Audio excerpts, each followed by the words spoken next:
بعضیا میپرسن خسته شدیم از بس توبه کردیم، چیکار باید بکنیم تا توبه ما توبه واقعی باشه و خدا ما را ببخشه؟ بسم الله الرحمن الرحیم. دوستان عزیزم سلام. چند نکته کوتاه از دعای روز 5 ماه مبارک رمضان.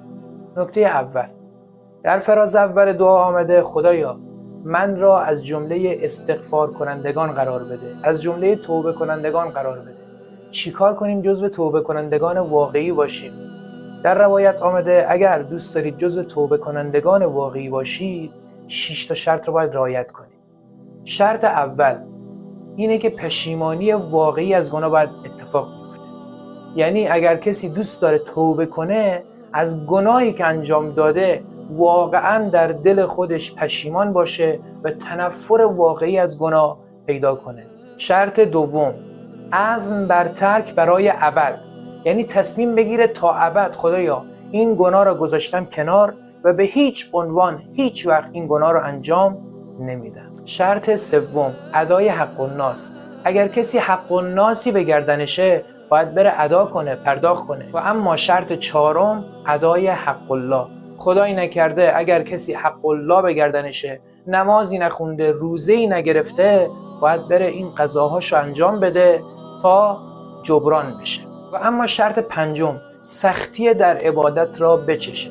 همانطوری که نفس لذت گناه را چشیده باید سختی در عبادت را هم بچشه تا دوباره سمت اون گناه بر نگرده. و آخرین شرط توبه اینه که گوشت و پوستی که بر اثر گناه رویده شده بر اثر پشیمانی از گناه ذوب بشه و گوشت و پوست جدید بروید. اگر این 6 تا شرط باشه همه گناهان بنده بخشیده میشه. در عبارت دوم دعا میخوانیم خدایا من را از بندگان صالح و فرمانبردار خودت قرار بده.